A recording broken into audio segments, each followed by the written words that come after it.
Beliau melanjutkan, Auso, ketika engkau mengatakan bahwa saya Bante dapat mempertahankan sati patthana hadir pada diriku setiap waktunya. Itu Auso adalah kesombongan. Kesombongan itulah yang menjadi hambatan, menjadi penghalang engkau tidak dapat menembus kesucian arahat.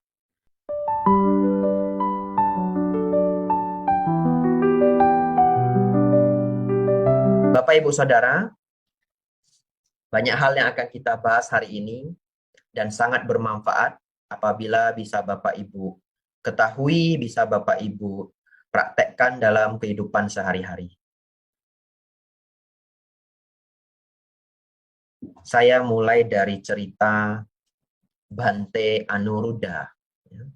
Bhante Anuruddha, beliau adalah salah satu murid unggul Sang Buddha. Beliau terlahir di keluarga kaya dan memiliki seorang kakak yang bernama Mahanama. Awalnya Mahanama ini yang ingin menjadi biku. Kemudian berdiskusi dengan Bhante Anuruddha, ketika itu Anuruddha belum biku ya, berdiskusi dengan saudara Anuruddha. Dan ceritanya cukup panjang, akhirnya Anuruddha sendiri yang ingin menjadi biku. Nah, karena di keluarga itu hanya ada 2 laki-laki, kakaknya mengalah. Ya, dan Bhante Anuruddha ini akhirnya menjadi biku, belajar dengan Sang Buddha, dan menjadi biku yang sangat-sangat sukses pelatihannya. Beliau mencapai tingkat anagami pada awalnya. Baru nanti kita akan ceritakan bagaimana Bhante Anuruddha itu mencapai tingkat arahat. Nah, sebelum masuk ke cerita Bapak Ibu, sedikit pemahaman yang baik untuk Bapak Ibu ketahui. Hari ini kita akan bahas cukup banyak mengenai kesucian, ya. Dan sekarang kita mulai dari Bhante Anuruddha ketika beliau anagami. Nah, anagami itu sendiri adalah kesucian tingkat ketiga. Jadi dalam ajaran Buddha, kesucian itu ada 4 tingkat. Yang pertama adalah Sotapanna, yang kedua adalah Sakadagami, yang ketiga adalah Anagami, yang keempat adalah Arahat.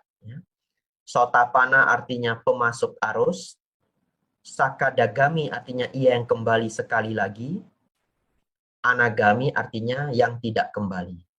Bapak Ibu Saudara, nah 4 tingkat kesucian ini sesungguhnya adalah tingkatan-tingkatan yang diberitahu oleh Sang Buddha kepada para murid-murid beliau, sudah seberapa berkurangnya kotoran batin kita. Ya. Jadi teringat saya dulu di Mendut sebelum pandemi, sebelum saya ke Thailand, karena saya baru kembali dari Thailand sebenarnya, baru pulang sekitar 5 bulan, ya. Jadi dulu hampir 4 tahun di Bangkok. Ketika sebelum berangkat ke Thailand, saya ingat waktu itu Indonesia masih ramai.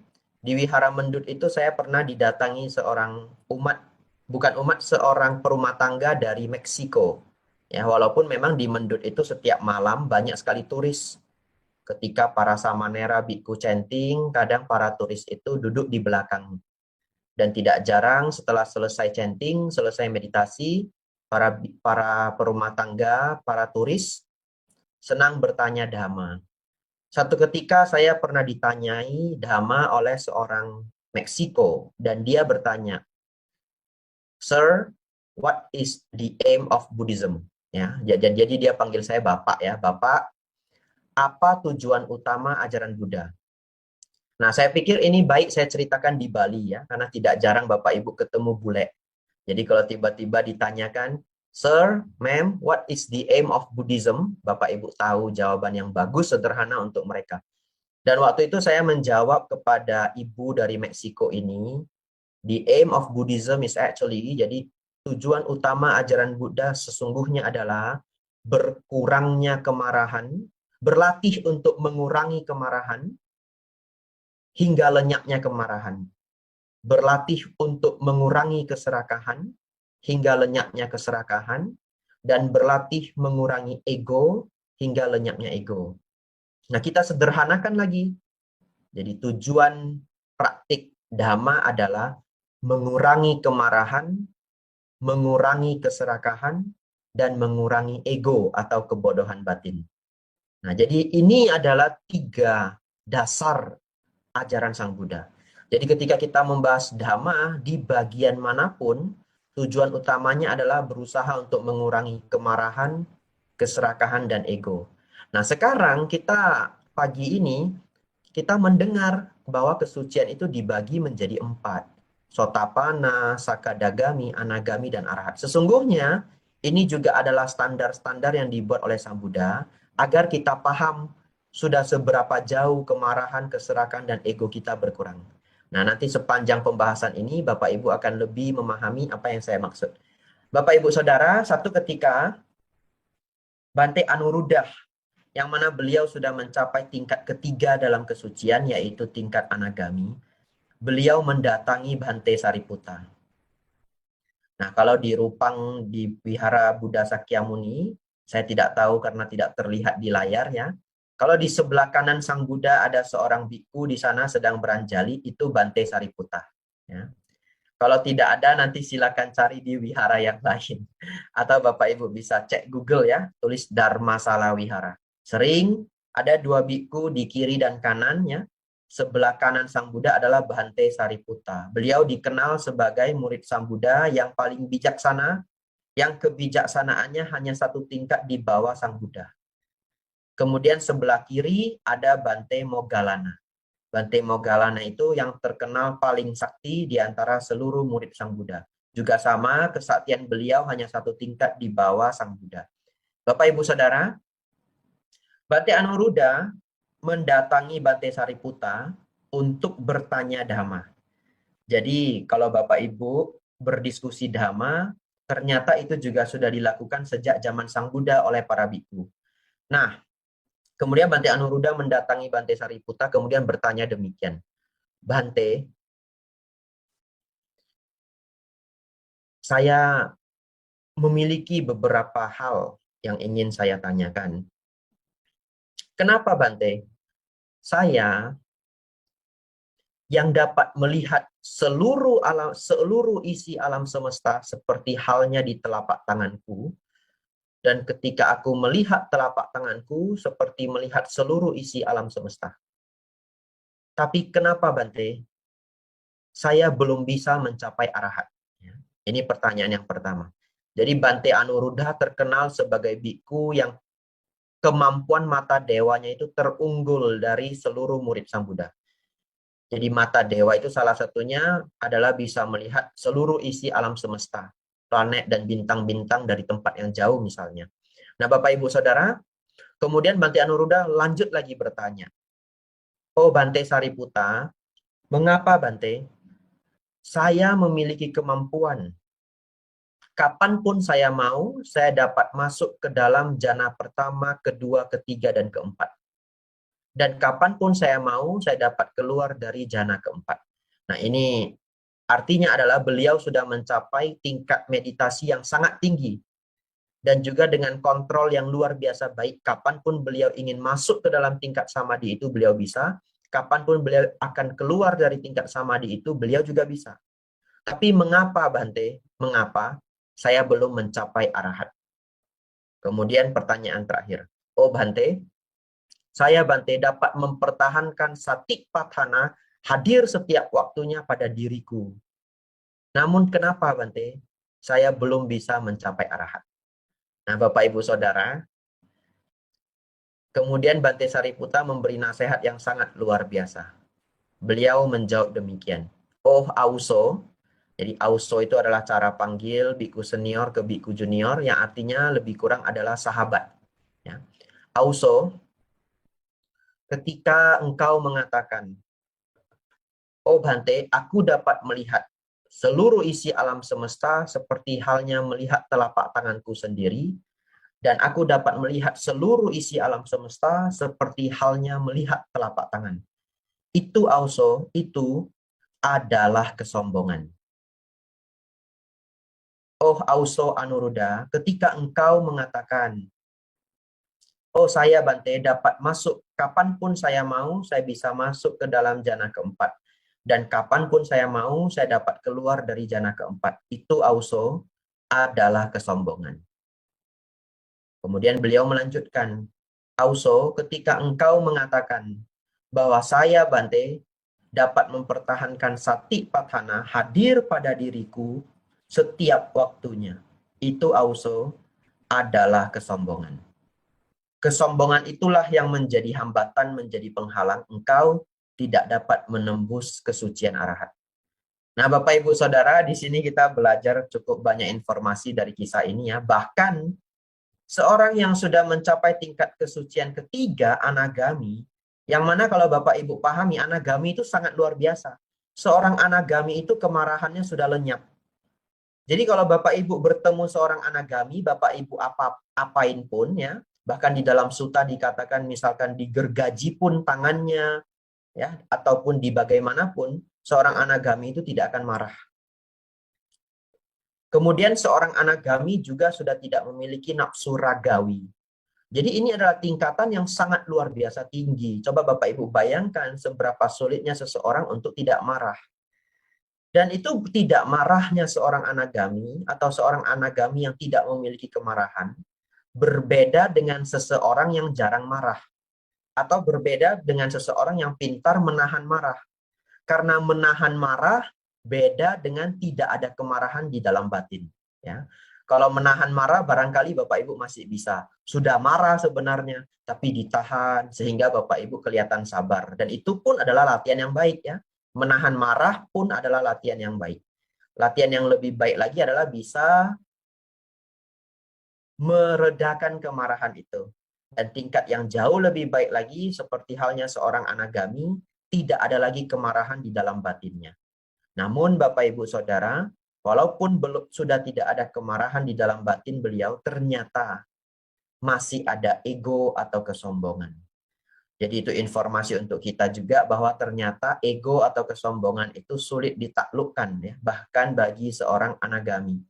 Kemudian Bante Anuruddha mendengar nasihat itu, beliau dengarkan dengan sangat baik, beliau ambil, beliau renungkan, kemudian beliau masuk ke hutan untuk berlatih dan merenungkan apa yang sudah diungkapkan oleh Bante Sariputta.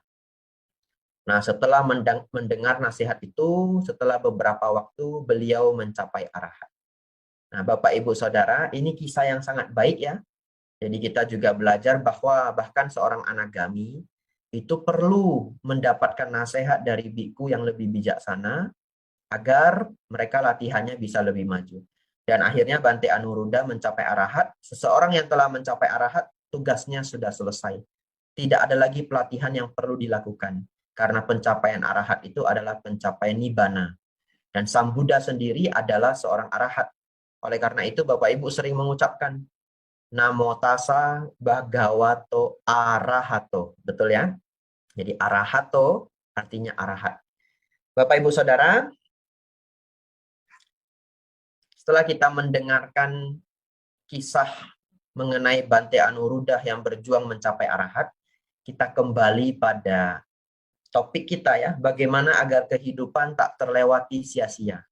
Untuk seorang perumah tangga, seorang putujana, ya, setelah seseorang belajar Buddha Dharma, maka pencapaian yang paling berharga, pencapaian awal yang sangat berharga adalah Bapak Ibu berjuang mencapai kesucian tingkat pertama atau kesucian Sotapanna. Kenapa? Karena seseorang yang telah mencapai Sotapanna, maka dia tidak akan terlahir lagi di alam menderita. Dan bahkan dikatakan di dalam Anguttara Nikaya, ini saya bacakan sedikit ya.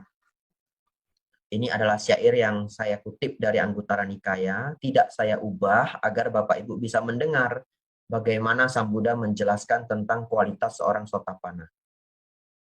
Tetapi ia belum berhasil membebaskan dirinya dari hawa nafsu.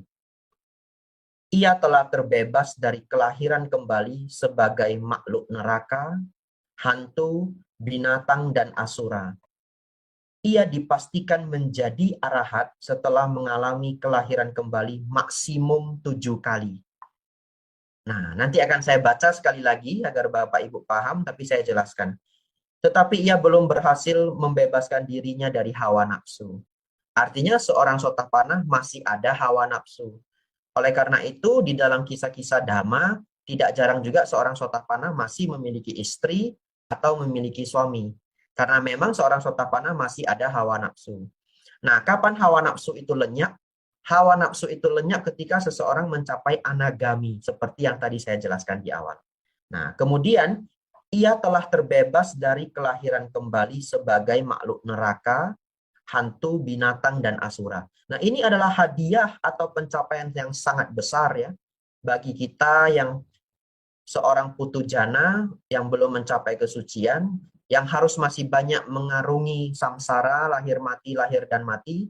Tapi begitu seseorang mencapai sotapanah, maka sudah tenanglah hidupnya. Sudah tidak ada lagi alam menderita bagi dirinya.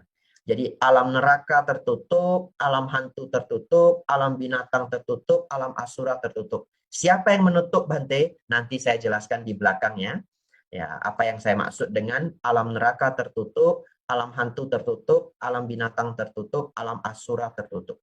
Kemudian Sang Buddha menjelaskan, ia dipastikan menjadi arahat setelah mengalami kelahiran kembali maksimum 7 kali. Oleh karena itu kita bisa belajar bahwa mencapai sotapanna itu ya sama artinya dengan mencapai nibbana yang masih tertunda. Betul ya Bapak Ibu?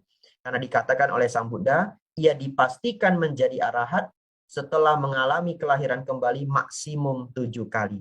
Nah, ini adalah syair Sang Buddha di dalam Anguttara Nikaya. Bapak Ibu Saudara, sekarang saya akan masuk ke penjelasan selanjutnya. Sekarang kita sudah sama-sama mengetahui betapa pentingnya seseorang itu berjuang mencapai tingkat sotapanna. Setidaknya awalnya adalah tingkat sotapanna, terutama bagi seorang perumah tangga. Ya, karena seorang sotapanna itu sering dicapai oleh perumah tangga di zaman Sang Buddha, walaupun mereka masih memiliki suami, istri, dan anak-anak. Bahkan banyak dari mereka itu masih bekerja. Nah, jadi bekerja, berdagang, dan yang lainnya, namun mereka dapat mencapai tingkat sotapanna. Nah, jadi hari ini kita akan belajar bagaimana kita berjuang, syarat-syarat apa saja, usaha-usaha apa saja, agar seseorang itu mengarah pada pencapaian sotapanna. Dan itu sangat penting sekali. Bapak, Ibu, Saudara, cara untuk kita berjuang mencapai tingkat kesucian pertama, yang pertama adalah dengan Bapak Ibu Saudara mendengarkan dhamma. Jadi rajin mendengarkan dhamma adalah usaha yang paling awal.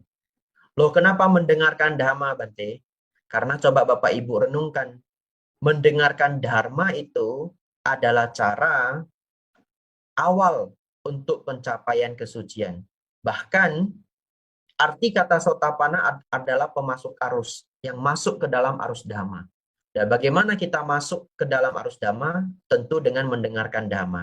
Kalau tidak kita dengarkan, kita bahkan tidak tahu siapa itu Pangeran Siddhartha, siapa itu Samana Gautama, bagaimana kisah Pangeran Siddhartha, bagaimana perjuangan Samana Gautama ketika masih bodhisatta, bagaimana perjuangan Sang Buddha setelah mencapai Buddha, apa saja yang beliau ajarkan, Dhammacakkappavattana Sutta, Anatthalakkana Sutta, itu semua bisa kita ketahui dari mendengarkan dhamma.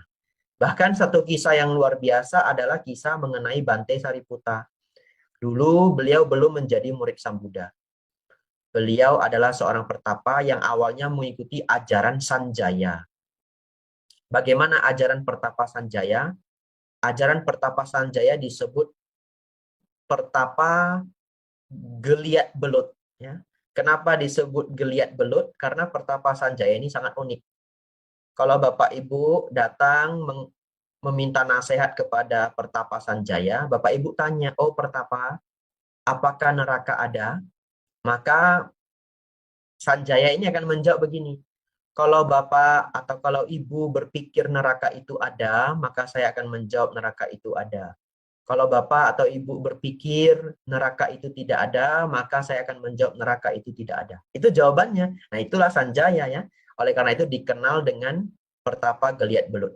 Namun, Bante Sariputta yang cukup lama mengikuti beliau, akhirnya juga pergi dari beliau, berpikir bahwa apa yang dia ajarkan itu bukanlah jalan untuk mencapai pembebasan.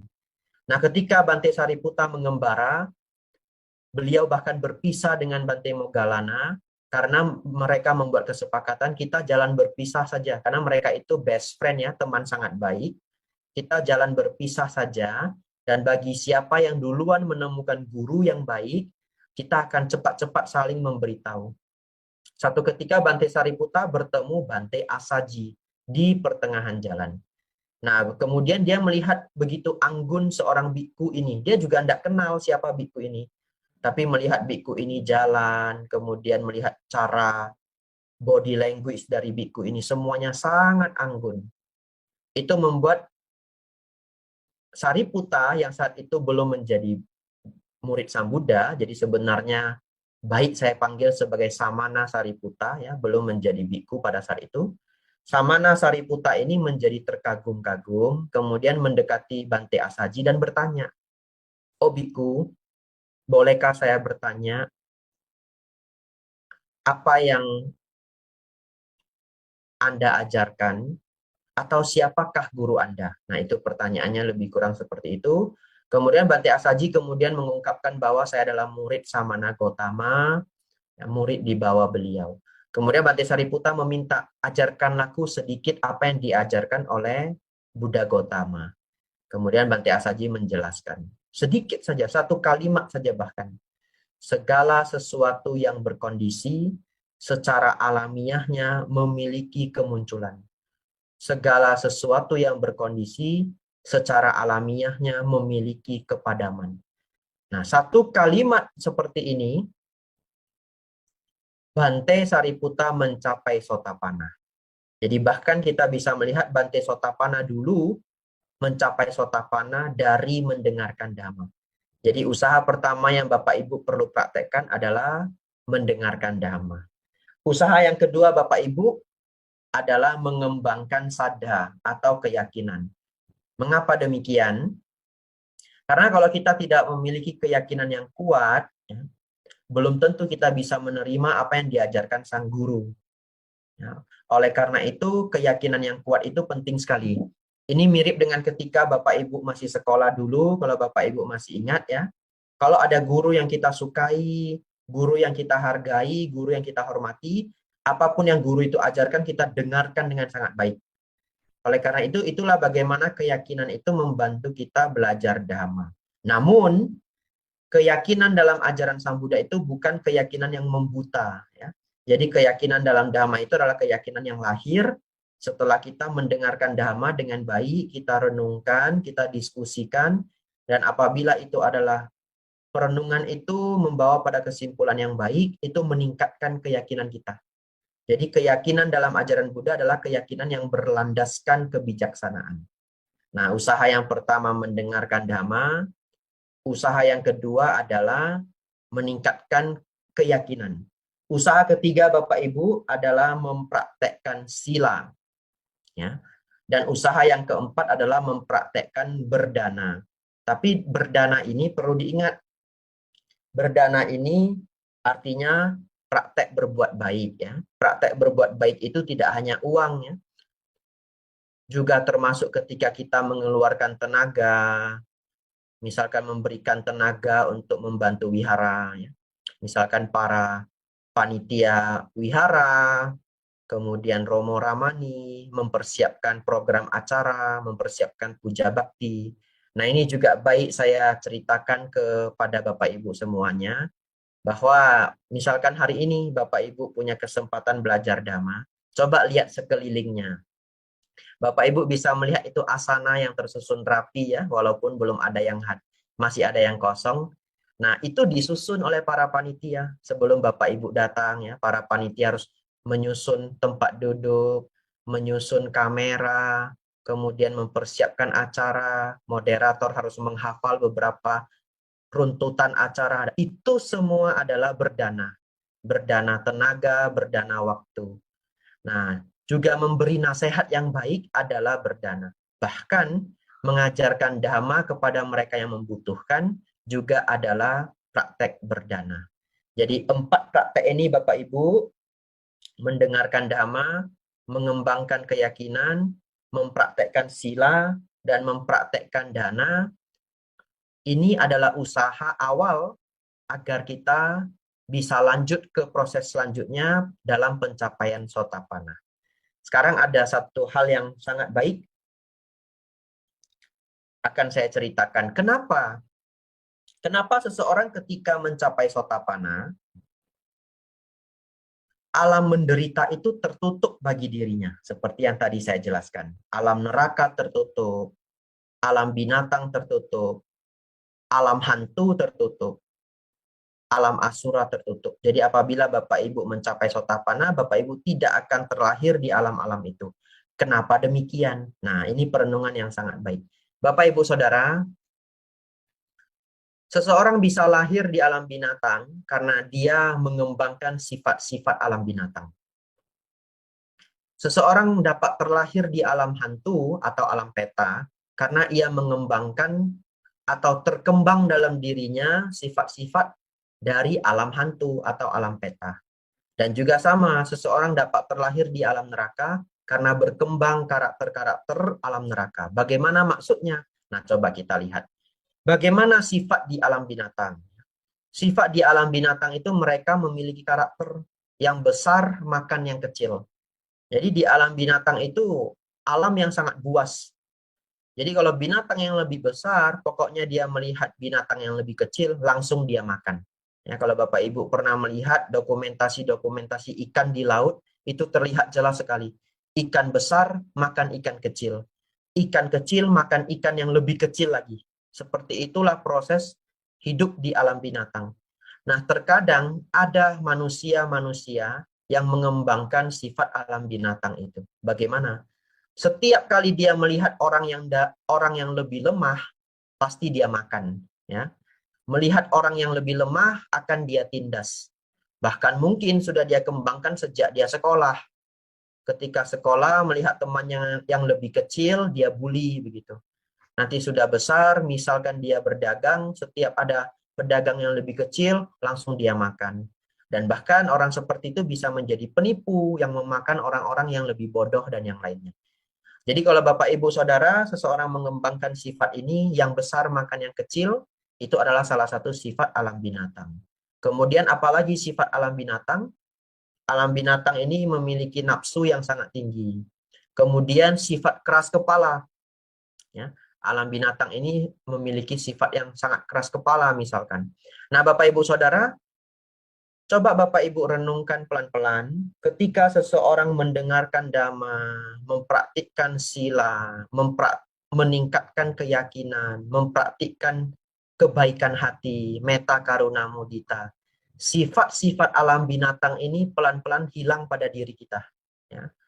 Saya yakin mereka yang senang hadir di wihara, senang mengikuti pelajaran dhamma, sifat-sifat buruk ini pelan-pelan berkurang, bahkan hilang. Ya. Jadi kalau Bapak Ibu melihat orang yang lebih lemah, orang yang lebih kurang, Bapak Ibu bukan ingin memakan dia lagi, tapi Bapak Ibu malahan ingin menolong dia. Betul ya? Setelah belajar dhamma, melihat orang yang lebih kurang, melihat orang yang lebih lemah, kita malahan tergerak untuk membantu dirinya. Ya, ini adalah salah satu contoh sifat alam binatang sudah hilang dari diri kita. Nah, bagaimana sifat alam hantu? Hantu memiliki dua sifat yang dominan. Yang pertama, mereka yang terlahir di alam peta atau alam hantu karena tidak mau berbuat baik. Sehingga sepanjang dia menjadi manusia, dia menggunakan sangat banyak karma baik. Jadi terlahir sebagai manusia dan mempertahankan hidup manusia itu menggunakan banyak karma baik. Dan sepanjang hidupnya dia tidak mau berbuat baik. Ada orang yang tidak mau berbuat baik. Jadi kalau Bapak Ibu ajak dia, ayo ke wihara. Saya enggak ke wihara, kamu saja. Mungkin kita berpikir, oh mungkin dia tidak begitu spiritual orangnya. Enggak apa-apa. Minggu depan kita ajak lagi. Ayo kita ikut ini, berbuat baik di panti asuhan gitu. Kalau kamu ada rezeki lebih, kamu bisa dana untuk anak panti asuhan. Kalau kamu belum ada uang lebih ya, kamu bisa ini ikut saja nanti bantu menghibur anak-anak panti asuhan. Apa jawaban dia? Enggak, saya enggak ikut, kamu saja. Jadi sepanjang hidupnya dia tidak merasa berbuat baik itu penting. Sehingga dia lupa, dia tidak ada timbunan karma baik yang baru. Sebagai manusia dia hanya menikmati timbunan karma baik lampau. Setelah waktu yang lama, timbunan karma baik lampau itu habis. Nah, itu yang membuat seseorang terlahir di alam peta atau alam hantu. Oleh karena itu, Bapak Ibu tidak jarang mendengar mereka yang terlahir di alam peta itu kelaparan, tidak mendapatkan pakaian terkadang, hidup dalam keadaan kedinginan. Itu adalah sifat-sifat mereka yang kekurangan, ya. Karena kekurangan makanan, kekurangan pakaian, kekurangan tempat tinggal, dan yang lainnya. Nah, itu karakter alam hantu. Yang pertama adalah mereka sering tidak mau berbuat baik. Dan yang kedua, mereka yang terlahir di alam peta memiliki kemelekatan yang sangat kuat. Ya, bahkan tidak jarang seseorang terlalu sayang dengan rumah pertamanya. Itu rumah yang dia perjuangkan sendiri, dia beli dengan sangat susah payah, ya. Kemudian dia tinggal dari umur 20-an sampai menjadi kakek-kakek. Ditambah lagi dengan tidak mau berbuat baik, setelah meninggal dia lahir di alam hantu, alam peta, dan masih tinggal di rumah itu karena penuh kemelekatannya. Jadi itu juga yang menyebabkan ada yang namanya hantu yang menggentayangi rumah. Ya. Jangan-jangan itu adalah pemilik rumah itu sendiri, saking cinta dengan rumahnya. Nah, alam hantu memiliki dua sifat, tidak mau berbuat baik. Ini bukan hanya dua sifat ini ya, tapi dua sifat ini yang paling dominan. Yang pertama adalah mereka enggan berbuat baik, yang kedua mereka sangat melekat pada apa yang dimiliki. Nah, di sini kita belajar berdana. Tadi saya ajak Bapak Ibu belajar berdana, berbuat baik. Dan belajar berdana ini untuk mengurangi sifat enggan berbuat baik dan juga mengurangi kemelekatan. Karena ketika Bapak Ibu berdana, apapun yang Bapak Ibu berikan, di sana muncul kesadaran bahwa atau bisa kita munculkan satu dhamma yang baik, apapun yang saya miliki, apapun yang kita miliki di kehidupan ini, satu hari bisa berubah karena hidup ini anicca. Bahkan tubuh yang kuat ini, tubuh yang masih cantik ganteng ini, satu hari bisa menua. Nah, di situ berkurangnya kemelekatan kita. Ini adalah usaha kita mengurangi sifat-sifat yang bisa mengkondisikan kita terlahir di alam hantu. Terakhir, alam neraka. Kalau alam neraka saya yakin ya, mudah-mudahan tidak ada satu orang pun yang punya sifat alam neraka. Alam neraka di sini itu adalah mereka yang sangat kejam. Kalau kita baca nonton berita, apakah berita lokal atau berita nasional, kadang ada berita mereka yang membunuh 10 orang, membunuh 15 orang, atau pembunuh serial killer ya, dia sudah membunuh tidak terlacak. Kemudian ketika tertangkap polisi, terkumpul ternyata dia sudah membunuh 40-an orang dan sebagainya. Orang-orang seperti inilah mengembangkan karakter bengis, karakter kejam. Mereka-mereka akan terlahir di alam neraka. Bapak Ibu Saudara, coba kita flashback ya, kita renungkan kembali yang kita pelajari hari ini. Kalau seseorang berlatih mengurangi kemarahan, keserakahan, dan ego, meningkatkan keyakinan pada Buddha Dhamma Sangha, senang mendengarkan Dhamma, mempraktekkan sila, mempraktekkan berdana, maka sifat-sifat yang ada di alam binatang, alam hantu, alam neraka itu hilang pada diri kita. Itu yang tadi saya maksud, ketika seseorang mencapai kesucian tingkat pertama, alam-alam itu tertutup. Kenapa tertutup? Karena kondisinya sudah tidak ada. Sifat-sifat di alam itu sudah tidak ada. Jadi kesadaran kita tidak bisa lagi tertarik atau terkondisi pada alam-alam itu. Bapak Ibu Saudara, ada 3 hal terakhir yang akan saya sampaikan, tidak terlalu panjang ya. Setelah itu kita masuk ke tanya jawab, karena porsi dhamma saya itu lebih kurang 40 menit. Namun 3 bagian terakhir ini sangat penting untuk kita pahami. Sang Buddha menjelaskan ini adalah 3 samyojana. 3 samyojana itu adalah 3 belenggu yang menjadikan seseorang sulit mencapai sotapanna. Jadi hari ini saya benar-benar memberikan semua ke Bapak Ibu. Bagaimana berusaha mencapai sotapanna dan apa belenggu-belenggunya. Tapi saya tidak mengklaim ya, oh Bapak ini sudah sotapanna, Ibu ini sudah sotapanna. Tidak. Itu adalah tugas Bapak Ibu sendiri untuk mencapainya. Dan barangkali ya, Bapak Ibu dengan baik melatih semua ini, satu ketika Bapak Ibu akan mencapai keadaan Sotapanna. Nah, dan itu memang harus menjadi cita-cita semua umat Buddha. Jadi kalau Bapak Ibu menjadi umat Buddha, ditanya apa tujuannya, apa cita-citanya, Bapak Ibu jawab, ya cita-cita saya untuk mencapai kesucian. Nah, itu adalah bahasa Dhamma. Tapi mungkin kalau kita cerita ke orang lain yang dia bukan umat Buddha, kalau kita katakan oh tujuannya mencapai kesucian ya, barangkali dia bisa iritasi mendengar kata-kata itu, kita bisa ubah. Kita cerita ke mereka. Oh, tujuan dan cita-cita saya dalam menjadi umat Buddha adalah dalam rangka mengurangi hingga lenyapnya kemarahan, keserakahan, dan ego. Karena kesucian sendiri itu ya berkurangnya kemarahan, keserakahan, dan ego. Bapak, Ibu, Saudara, ini 3 belenggu. Ini adalah bulir dhamma terakhir dalam sesi hari ini. Ada 3 belenggu yang menjadikan seseorang sulit mencapai sotapanna. Yang pertama adalah memiliki pandangan salah bahwa upacara dan ritual dapat menyucikan diri. Ya. Jadi Bapak Ibu, kalau seseorang dia yakin bahwa kita bisa menjadi suci karena ritual, karena upacara bentuk apa saja, ya, apakah dengan persembahan, apakah dengan direndam di dalam sungai, apakah dengan memuja sebentuk batu atau pohon, atau apapun, ataukah ada dewa yang membantu. Namun, kita renungkan baik-baik bahwa kita tidak bisa menjadi suci hanya dari ritual dan upacara. Seseorang menjadi suci karena praktek, karena perjuangan, meningkatkan kebijaksanaan, mengurangi kotoran batin. Saya berikan satu simulasi ya yang sangat baik. Setelah ini Bapak Ibu akan setuju apa yang saya maksud. Coba Bapak Ibu renungkan, bisa tidak Bapak Ibu bayar seseorang, katakanlah 50 juta. Kemudian Bapak Ibu bilang ke dia, Pak, atau siapapun dia, ini saya bayar 50 juta, tolong saya dibacakan doa, atau saya dibacakan mantra, atau saya dibuatkan upacara, agar kemarahan saya lenyap. Bisa Bapak Ibu? Sampai hari ini saya belum mendengar ada yang bisa. Ya. Bayar 50 juta, kita buat ritual upacara, kemudian tiba-tiba kemarahan kita lenyap. Lenyap begitu saja.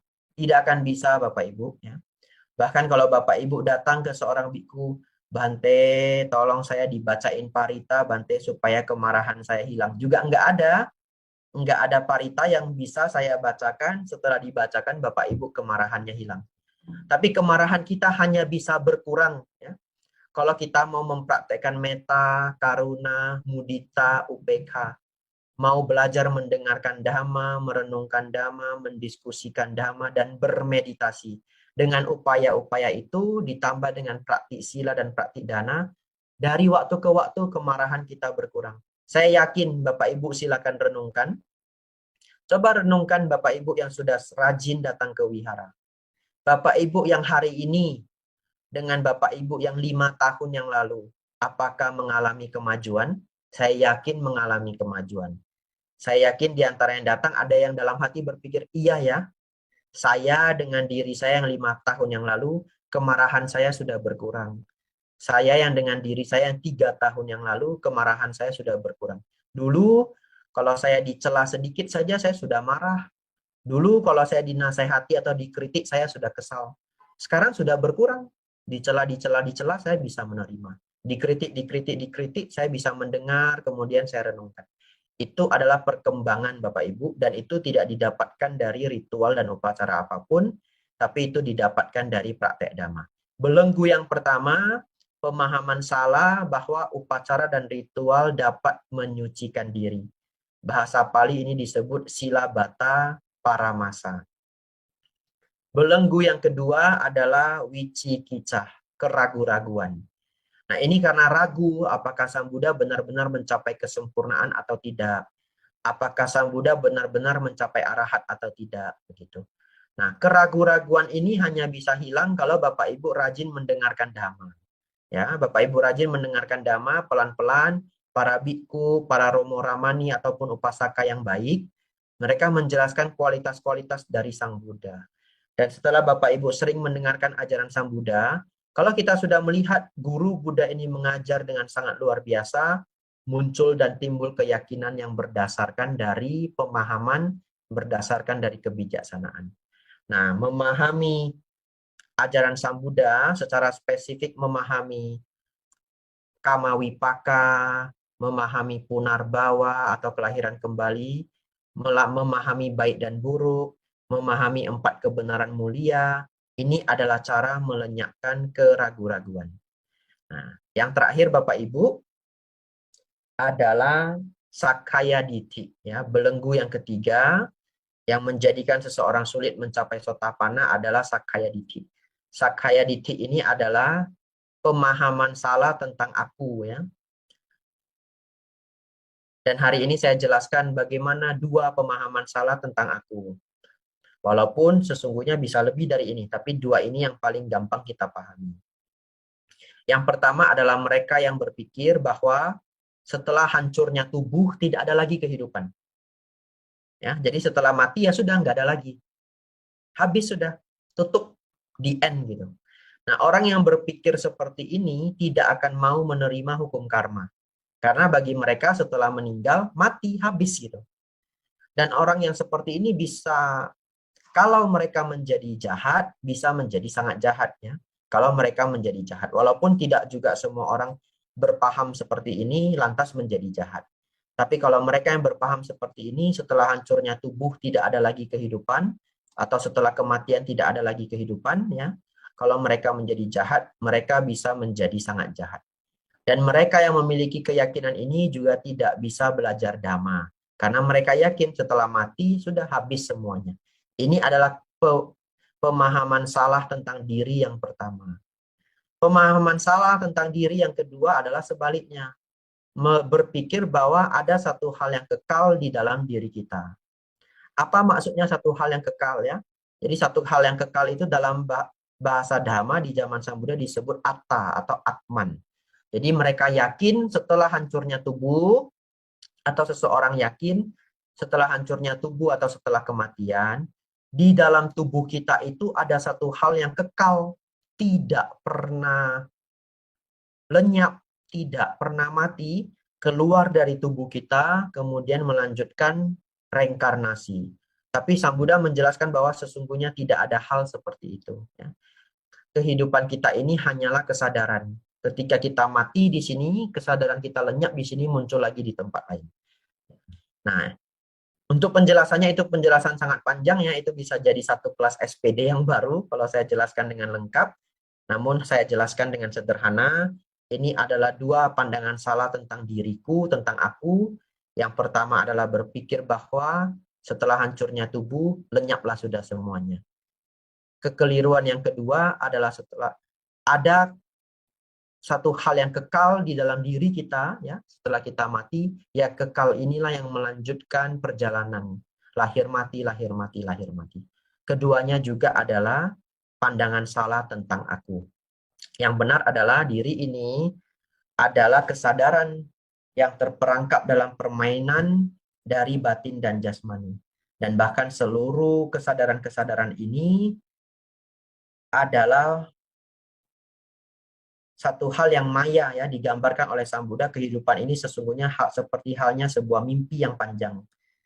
Yang hanya ketika kita mencapai kebudaan, seseorang mencapai nibbana, ia dikatakan menjadi sadar, menjadi terbangun, bahwa ternyata kehidupan ini hanyalah seperti sebuah mimpi yang panjang. Bapak Ibu Saudara, inilah 3 belenggu yang membuat seseorang sulit mencapai Sotapanna. Nah, sudah saya jelaskan, saya pikir Bapak Ibu paham 3 belenggu ini ya, dan ini membantu Bapak Ibu mencapai tingkat-tingkat kesucian yang lebih tinggi.